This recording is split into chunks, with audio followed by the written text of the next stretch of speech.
जय श्री कृष्णा दोस्तों। आज हम चर्चा कर रहे हैं कि वास्तव में कितनी थी भगवान श्री कृष्ण की पत्नियां और उन्हें कितनी संतानें थी। तो चलिए जानते हैं इसके बारे में एक छोटी सी वीडियो के माध्यम से। और वीडियो पसंद आए तो इसे लाइक और शेयर जरूर कीजिएगा। पौराणिक कथाओं के अनुसार भगवान श्री कृष्ण की 16,108 पत्नियां और उनके 1.5 लाख से भी ज़्यादा पुत्र थे। हालांकि ऐसा क्यों कहा जाता है, इसकी भी वजह है। पुराणों में उल्लेख है कि एक दानव भूमासुर ने अमर होने के लिए 16,000 कन्याओं की बलि देने का निश्चय कर लिया था। श्री कृष्ण ने इन कन्याओं को कारावास से मुक्त कराया और उन्हें वापस घर भेज दिया। जब वो घर पहुंची तो परिवार वालों ने चरित्र के नाम पर उन्हें अपनाने से इनकार कर दिया। तब श्री कृष्ण ने 16,000 रूपों में प्रकट होकर एक साथ उनसे विवाह रचाया था।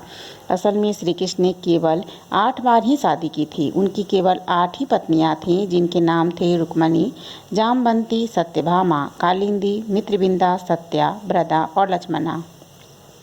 महाभारत के अनुसार भगवान श्री कृष्ण की सबसे बड़ी रानी रुक्मणी थी।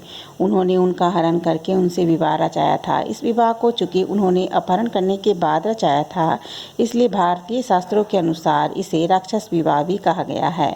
विदर्भ के राजा भीष्मक की पुत्री रुक्मणी भगवान श्री कृष्ण से प्रेम करती थी, उनसे विवाह करना चाहती थी। रुक्मणी के भाई ने उनका विवाह किसी और से तय कर दिया था। जब ये बात श्री कृष्ण को पता चली तो उन्होंने बलपूर्वक रुक्मणी जी का हरण कर लिया, द्वारिका ले आए और फिर श्री कृष्ण भगवान और रुक्मणी जी का विवाह हो गया। और इस प्रकार से भगवान श्री कृष्ण की पहली पत्नी और पटरानी के रूप में हम देवी रुक्मणी जी को जानते हैं।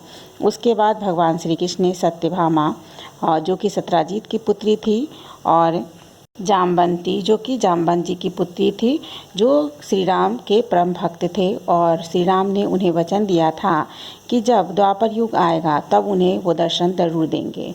और उन्होंने उनकी पुत्री से भी विवाह किया था। और ये दोनों विवाह उन्हें एक मणि के वजह से करना पड़ा, जिस मणि के चोरी का आरोप उनके ऊपर लगा था। और भगवान श्री कृष्ण ने उस मणि को वापस लौटाया सत्यजीत को, जो कि सत्यभामा के पिता थे। और सत्यजीत ने सत्यभामा का विवाह श्री कृष्ण से करवा दिया और जामवंती से उससे पहले भगवान श्री कृष्ण का विवाह हो गया। इसी प्रकार भगवान श्री कृष्ण ने 8 और विवाह किया, और वो भी किसी न किसी वजह से ही भगवान श्री कृष्ण को करना पड़ा।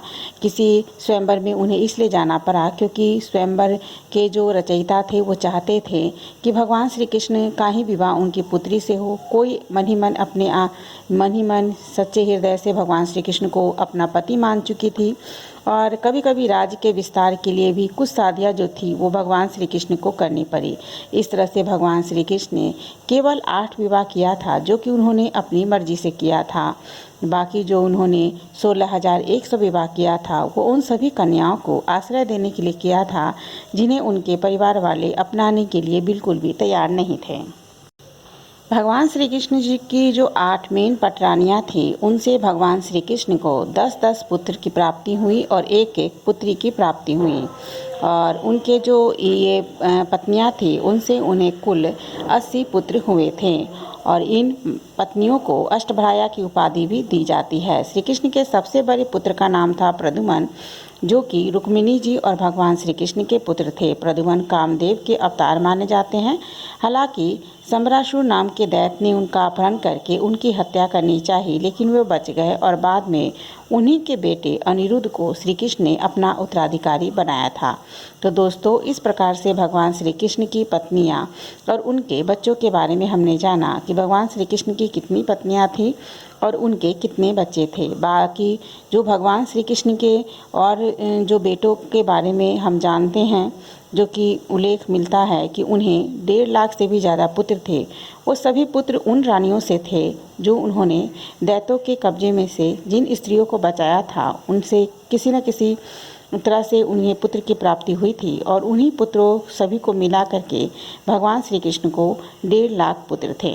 तो अगर आप लोगों को मेरा ये वीडियो पसंद आए तो इसे लाइक और शेयर जरूर कीजिएगा और मेरे चैनल पर बने रहिएगा। एक बार फिर आप लोगों से विदा ले रही हूँ, इस उम्मीद के साथ कि आप लोगों को मेरा वीडियो पसंद आएगा। राधे राधे, जय श्री कृष्णा।